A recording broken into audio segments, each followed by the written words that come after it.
She arrived with no insignia, no nameplate, and no reputation.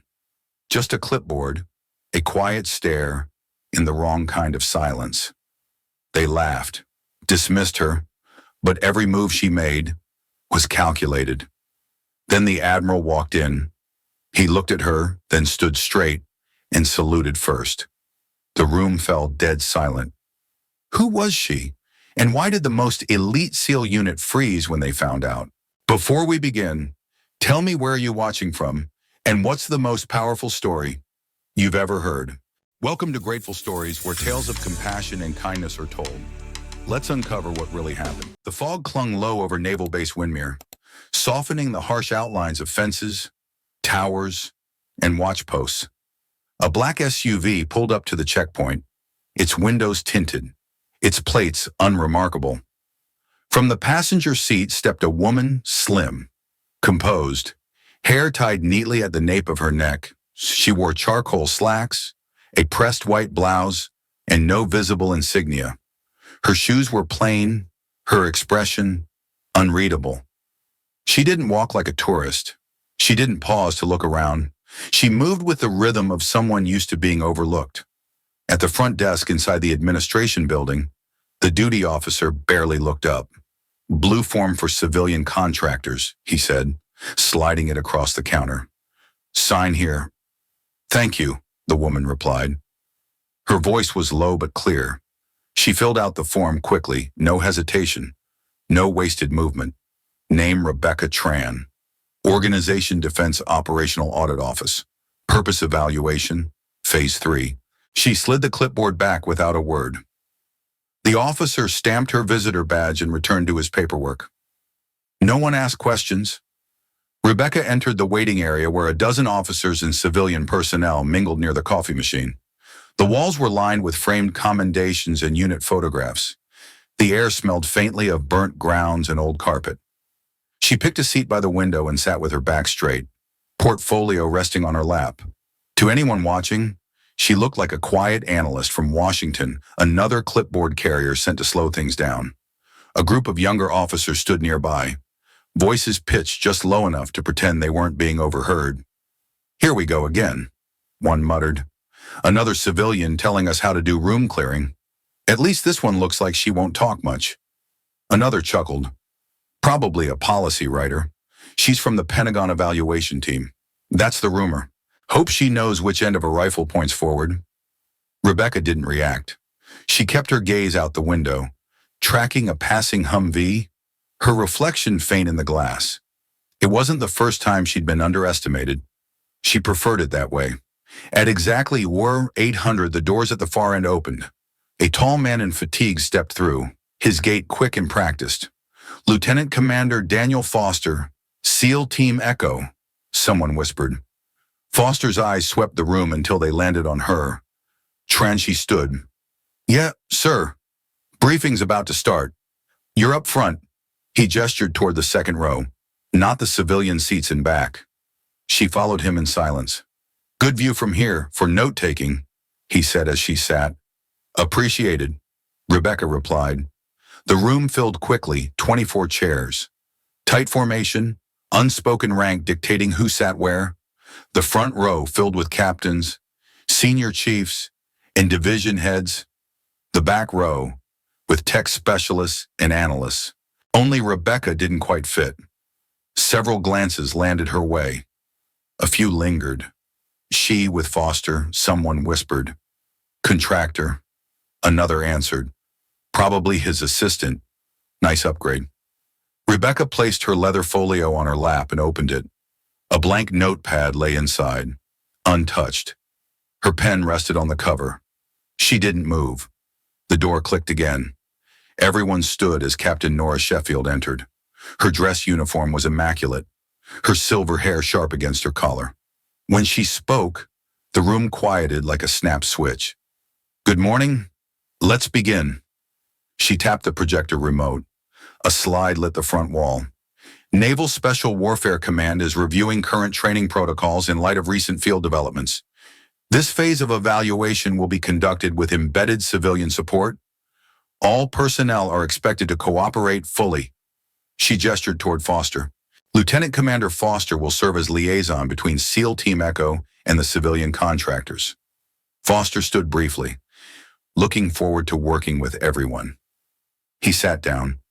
All eyes drifted, some subtly, some not, back to Rebecca. She didn't look up. She didn't smile. She didn't need to. The presentation rolled on metrics, funding lines, phase timelines. Sheffield's voice held authority, but the tension in the room had shifted, from boredom to suspicion, as if her presence, quiet as it was, had disrupted a balance no one knew they'd been protecting. Rebecca remained still. Her pen hadn't touched the paper yet, but her eyes had already tracked the hierarchy of the room. Who deferred? Who led? Who observed her when they thought she wouldn't notice? Lieutenant Kendrick leaned to Foster and whispered, "She hasn't written a word." Foster gave a non-committal shrug, but his eyes slid her way again. There was something about her, not just the silence, the containment, the kind of stillness that only came from training, not nerves, not intimidation. As the briefing closed, Captain Sheffield concluded, "We begin facility tours and live evaluations tomorrow." Dismissed, chairs scraped, conversations resumed. Rebecca stood, collected her folio, and stepped into the hallway before anyone could intercept her. She didn't need a tour. She already knew more about the unit than they realized. Outside, the fog had burned off. The base revealed itself in full sunlight, gravel roads, command buildings, stacked crates, half-disassembled gear. A junior officer passed her, gave a nod, then looked again, puzzled by her lack of rank. He kept walking. Rebecca turned toward the motor pool. She blended in perfectly, not because she was invisible, but because they had already decided what she was, and she had let them. Tomorrow, the work would begin. But today, she had already started. Day 2 began with the sound of boots on concrete and the distant crack of rifle fire. The training compound had woken early. Rebecca arrived just before DOS 700 tablet in hand, her movements as quiet and intentional as before. She wasn't assigned a tour guide. She didn't ask for one. Lieutenant Commander Foster caught sight of her near the armory. "You always show up early." Rebecca gave a faint smile. "Only when I'm working with people who take pride in their timing." That earned her a subtle nod, respect without acknowledgement. Foster turned to brief the first team, while she trailed behind, unannounced but clearly watching. The morning session began with urban assault drills. Teams swept through mock buildings with practiced coordination, clearing stairwells, managing tight corners. Officers watched for clean formations. Rebecca watched for something else. In the third run, she raised her voice just loud enough to cut through the buzz of comms. "Has your unit tested this drill against multi-entry buildings with non-symmetrical layouts?" The question hit like a dropped rifle. Warrant Officer Burke turned from the observation platform. "We've drilled standard config. Haven't run offset variants lately." Rebecca nodded. "Worth noting, real-world targets rarely come with neat doorways." Burke blinked, then gave a quiet, "Agreed." Kendrick stood a few paces away, arms folded. Didn't realize contractors came with architecture degrees. Rebecca didn't respond. She simply returned to her tablet, logging the reaction, not the sarcasm. But Foster noticed. He was watching her more closely now. Later that morning, during a sidearm evaluation, Rebecca observed a shooter adjust too quickly between targets, causing minor drift on the final mark. She jotted a few lines, no judgment, just patterns. Master Chief Baxter called for the new rifle scope demonstration. He described thermal tolerances and drift limits under pressure. The language was polished but vague. Rebecca raised her hand again. "Have you tested zero retention with rapid transitions between sub-freezing and desert environments? Polymer rails tend to warp after repeated stress." This time, silence followed. Baxter lowered the scope.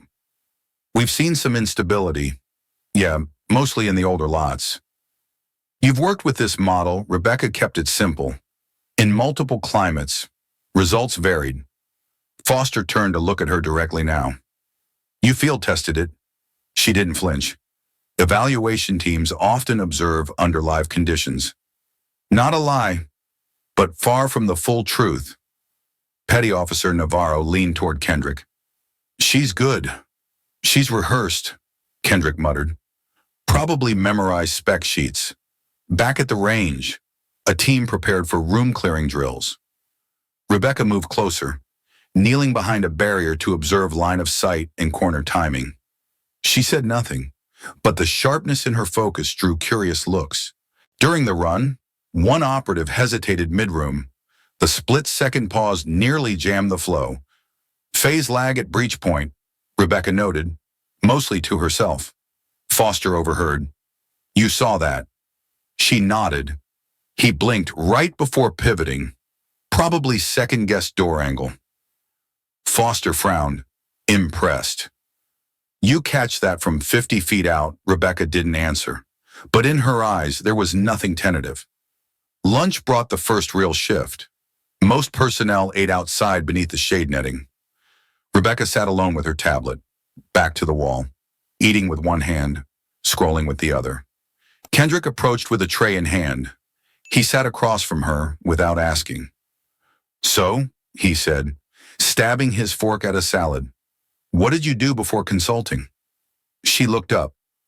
I've supported cross-agency operational reviews for the past 6 years. Military background. No, she said. Government adjacent. Kendrick leaned back. You talk like someone who's been shot at. Rebecca didn't blink. And you talk like someone who hasn't. He paused, then let out a dry chuckle. Half irritated, half impressed. Touché. Foster watched the exchange from across the lot. He said nothing. But when Rebecca walked past him later that hour, he caught her shoulder briefly. Are you trying to hide your background? I'm not trying to advertise it, she replied. Because it's classified. Because it's irrelevant to their performance, she said. They're not being tested on how they treat officers. They're being tested on how they treat unknowns. Foster let go of her arm. You're not just writing a report, are you? Rebecca met his gaze, not the kind that fits in a folder. That afternoon, the team moved into waterborne operations. Rebecca stayed dry on the shoreline, but tracked every second of the beach landings, every radio handoff, every awkward fumble between wetsuits and gear changes. When the last team cleared the zone, Warrant Officer Burke approached. You're not here to write policy. You're here to test us. Rebecca shook her head. You're testing yourselves. I'm just making sure the data reflects the truth. Burke raised an eyebrow. Whose truth, she didn't answer. But Foster, listening nearby, saw something in her that hadn't been there yesterday. Wait, not pride, not arrogance, just depth. He stepped beside her as the sun dipped behind the observation tower. You don't move like a civilian, he said quietly. And you don't ask questions unless you're ready to hear answers. She replied. They stood in silence. Then Foster asked, if I started asking the right questions, would I recognize your name? Rebecca's voice was low. You wouldn't need to. And she walked away, leaving only footprints on the sand and a trail of shifting assumptions behind her. By sunrise on the third day, the air at Windmere had shifted. It wasn't the weather, it was the presence. Military police stood at the main gate, double-checking credentials. Inside, security scanners blinked faster. Even the junior officers walked straighter. Rebecca arrived at Air 705. A new ID checkpoint had been set up outside the command building. The enlisted man behind the table barely met her eyes. Heightened inspection today. Please wait while we verify your clearance. She handed over her badge. Of course. He scanned it, paused, then nodded. You're cleared. Inside. The briefing room buzzed with quiet tension. Uniforms were sharper, medals more prominent. Even Captain Sheffield stood straighter than usual. Lieutenant Commander Foster met Rebecca's eyes across the room. Word is Admiral Rourke's already on base, he murmured. Nobody knew he was coming. Rebecca simply nodded. That's how he works. You've met him. Not in this capacity. Foster hesitated. You nervous, Rebecca turned slightly. Should I be before he could answer? The main doors opened. Everyone stood. Admiral Malcolm Rourke entered with 2 aides and a steel-cased folder in hand. His uniform was severe, his posture a statue carved from war itself. No introductions, no greetings. Just command, be seated, he ordered. We begin now. He paced the front of the room, eyes scanning every face with surgeon's precision. I'm here to assess the integrity of this evaluation, he said. That includes the team, both military and civilian. He turned to Captain Sheffield. Have you verified all participants? Yes, Admiral. Then let's hear it. One by one. Rank, role, and function. The officers stood in order, each giving their name, unit, and part in the evaluation. Foster's voice was steady when his turn came. Lieutenant Commander Daniel Foster, SEAL Team Echo, Liaison for Embedded Civilian Assessment. Rourke's gaze locked on him, in which civilian Foster turned slightly. Miss Rebecca Tran, Admiral. Rourke shifted his attention. Miss Tran. Rebecca stood. Role, he asked. Operational Assessment Specialist. Evaluating training protocol, effectiveness, and field readiness alignment. Qualifications, extensive cross-agency evaluation history, field-tested systems, tactical framework reviews. Rourke's eyes narrowed. Agency affiliations, classified. Admiral. He took one step forward. The room held its breath. I don't accept vague responses under my command. Rebecca remained still. Clearance protocols restrict disclosure unless escalated through Tier 1 validation. Rourke stared at her, then turned to his aide. Commander Walsh, open the black file. Cross-reference her name with the Ops Clearance Manifest. Walsh moved quickly, producing a sealed envelope marked with a red-level lock strip. Before he could break it, Rebecca reached into her folio and pulled out a sealed envelope of her own. Admiral, she said, holding it forward.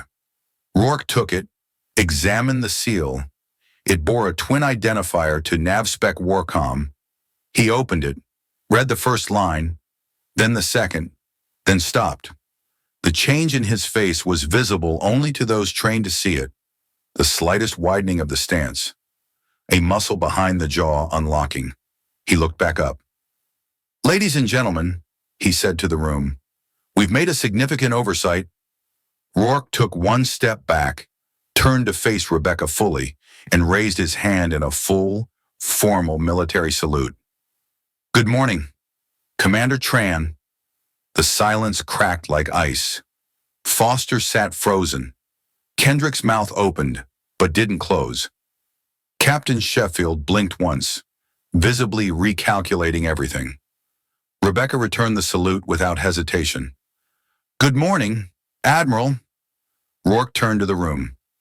Commander Tran is here under Classified Directive 48B from Naval Special Warfare Command. Her evaluation of this unit's readiness is not administrative, it's operational. He paused to let it land. She holds full authority to assess, report, and recommend changes at the highest levels. Any personnel who disregarded or undermined that assessment, intentional or not, will be documented accordingly. Nobody moved. Rourke nodded once. Commander, the floor is yours. Rebecca stepped to the front. No notes, no hesitation, just clarity. I've spent the last 72 hours observing not just procedures, but perceptions. I've watched how personnel respond to titles, appearances, and assumed roles. She turned to the projector. The slide behind her read, Assumptions and Risk a Cultural Threat Model. Your tactics are sharp. Your movement is tight. Your coordination under pressure is excellent, she said. But you miss things. You miss people. The next slide showed anonymized interactions: who spoke when, who deferred to whom, and who was ignored. You shared mission-critical information only with those you believed held command. You withheld detail when someone didn't look like authority. Another slide. Red markers highlighting key missed exchanges. Every time I asked a tactical question, Your responses varied not by the quality of the question, but by who you thought I was. Rebecca glanced across the room. Your protocols don't fail because of skill. They fail because of bias, and bias kills. A long pause. Then she said quietly, that concludes my summary. She stepped back. No flourish, just finality. Rourke returned to the front. Thank you, Commander. He faced the group again. You now understand why your assumptions matter. The enemy doesn't wear rank. The threat doesn't announce itself. Foster finally rose to speak. His voice, when it came, was subdued. Commander, I owe you an apology. You didn't just pass a test. You were the test. Rebecca gave a slight nod. You did better than most. Lieutenant Kendrick stood slowly, voice low. Ma'am, I made a lot of assumptions. I'm sorry for that. She looked at him for a moment, then replied, Your reaction is noted, but it's not for me to forgive. It's for you to fix. The room held that silence uneasy, raw, real. Admiral Rourke closed his folder. Full protocol recommendations will follow this briefing. Until then, remember this day, you were shown something rare, the truth. And with that, he left. The door clicked shut, and everything at Windmere was suddenly, irrevocably different. No one moved after Rourke exited the room. The door had closed, but the weight of what just happened still pressed on every shoulder. Rebecca Tran remained at the front, composed, arms resting lightly at her sides. The rank on her chest was still invisible, but the authority was no longer questioned. Captain Sheffield stood, cleared her throat quietly. Commander, I believe we're ready to hear your recommendations. Rebecca nodded once and turned back toward the screen.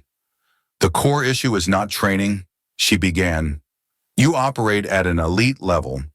Your execution is sharp, but the vulnerability lies deeper in assumption, perception, and unchecked bias. She clicked the remote. A new slide appeared, mitigation strategies, operational culture. First recommendation, she said, anonymous command exercises. Teams must operate with shuffled roles, no ranks, no known identities. You need to test how you respond when leadership is unannounced. Warrant Officer Burke frowned. Won't that compromise discipline? Rebecca looked at him evenly. Not if your discipline is real. Rank should amplify leadership, not replace it. The second slide lit up independent capability verification. Second, she continued, implement skills assessments where identity is concealed. Let actions speak. Let performance define placement. Stop relying on appearance as a shortcut for competence. Foster nodded slowly. Kendrick sat still, eyes locked forward. Third, Rebecca said, external observers. Regularly, from outside the chain of command, embedded without disclosure. She paused. It's the only way to see your blind spots. Captain Sheffield folded her arms. I assume you've used these methods before? Rebecca didn't smile, but her tone softened. With units more classified than this one? That answer landed with precision. Sheffield gave a single nod. Understood. Rebecca stepped back, letting the slide fade behind her. The silence afterward was not from hesitation, but reflection. Then, Lieutenant Kendrick stood. His voice was quiet but clear. Commander, I spoke out of turn more than once. I judged you. I dismissed your presence. That's not the kind of leader I want to be. Rebecca studied him a moment. You just took responsibility without being told to. She said, that's the kind of leader you could become. He sat down, slower this time. Changed. Foster was next. He stood with his hands behind his back. You said we weren't being tested on our tactics, but on our judgment. I did. And how'd we do? Rebecca considered it. Not perfect, but better than you think. Then she added, you watched before you spoke. That alone set you apart. Foster exhaled and returned to his seat. Master Chief Baxter raised a hand. Commander, All due respect. But if they'd known who you were from day one, none of this would have been real. You'd have seen their best performance, not their honest one. That's exactly why the assignment worked, Rebecca replied. She turned to face the entire room.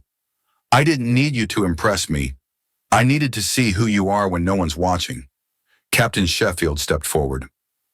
Your report, will you be submitting it through standard channels? Rebecca raised one brow. I was never here through standard channels. A ripple of restrained amusement passed through a few senior faces. Sheffield asked one last thing. Will you be staying for implementation? My assignment ends today, but her tone held no finality, just transition. Admiral Rourke reappeared moments later, folder in hand, conversation clipped. He didn't need to be dramatic. He simply walked to Rebecca. Commander, he said, NavSpec Warcom will want to debrief you in person. But I'll say this now, well executed. Rebecca gave a respectful nod. Thank you, sir. He paused before turning away. You ever consider training command? We could use your perspective, shaping future instructors. Rebecca met his gaze, then looked toward the team behind her. Some humbled, some rethinking everything. Maybe one day, she said, but I still have fieldwork in me. Rourke smiled faintly. Thought so. He turned to leave. This time, no speech, no closing remarks. He knew everything that needed to be said had already been said. As the others filed out, Rebecca remained by the console, gathering her things with unhurried movements. Foster stepped beside her.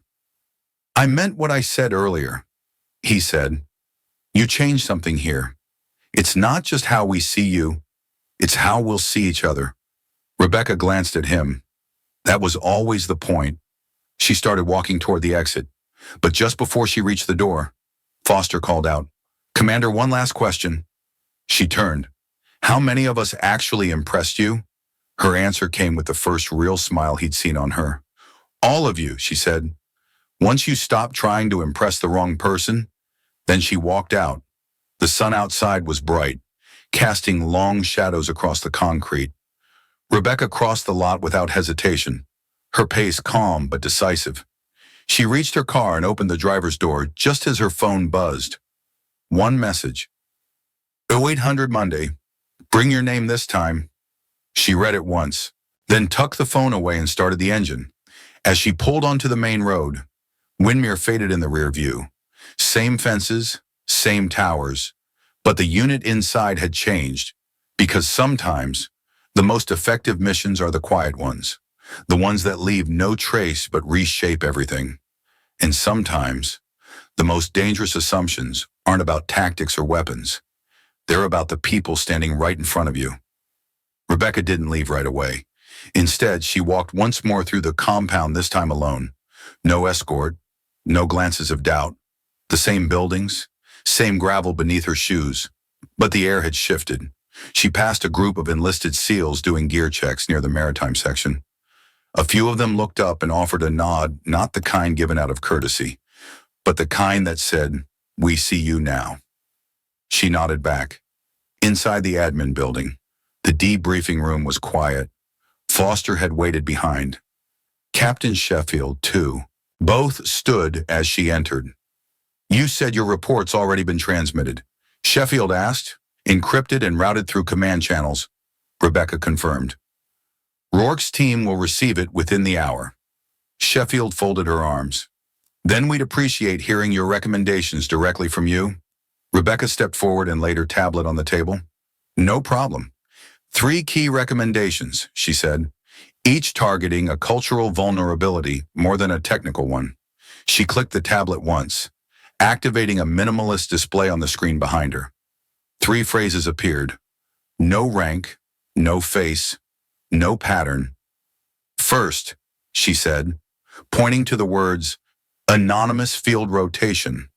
Assign leadership roles in simulation without telling anyone who's in charge. Observe who naturally steps up, who defers, and who follows the uniform instead of the plan. Foster rubbed his jaw. You're not just testing combat readiness. You're testing how we perceive authority. Rebecca nodded. Exactly, and more importantly, how we overlook it. She tapped the next line, no face. Second capability assessments done blind. Strip names, strip photos, evaluate only skill, decision-making, and results, then reveal identities after the fact. Sheffield raised an eyebrow. That'll rattle a few egos. It's supposed to, Rebecca replied. It will also reveal potential you've probably never seen. Then came the third no pattern. Last, she said, bring in unknown observers on rotation. Don't announce them. Let them embed quietly. Watch not just drills, but behavior between drills. Side conversations, briefing room dynamics. The pieces you miss while leading. Foster leaned back. Uncomfortable truth. Rebecca turned toward them fully. That's the point. Leadership isn't about comfort.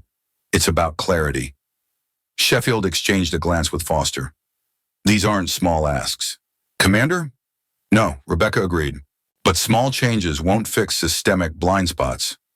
There was a pause. Then Sheffield extended her hand. Consider your report received and respected. Rebecca shook it. As she picked up her tablet, the door opened behind them. Lieutenant Kendrick entered, uncertain. Ma'am, could I have a word? Sheffield nodded and stepped out with Foster, leaving Rebecca alone with him. Kendrick didn't come closer. He just stood there, eyes low. I was one of the loudest voices against you, he said. Maybe not directly, but in the way I talked, the way I joked. Rebecca didn't interrupt. I want to own that, he continued. Not because someone told me to, but because I don't want to walk back into my unit pretending I didn't just learn something huge. She waited a beat before responding. Lieutenant, I'm not here to erase your mistakes. I'm here to make sure you see them. I do, he said quietly, and I want to do better. She walked to him, met his eyes without judgment. Then you already have. He nodded once, then stepped aside to let her pass. Outside, the sun had reached its midday peak. The shadows were sharper now, but the compound felt lighter. Rebecca returned to her car at the far lot. Before she could open the door, she heard footsteps. Foster. He jogged the last few steps. Commander, one last question, he said, catching his breath. She paused, hands on the door. How many of us impressed you? She turned, considering him. All of you, she said. Eventually. Foster smiled. Even Kendrick.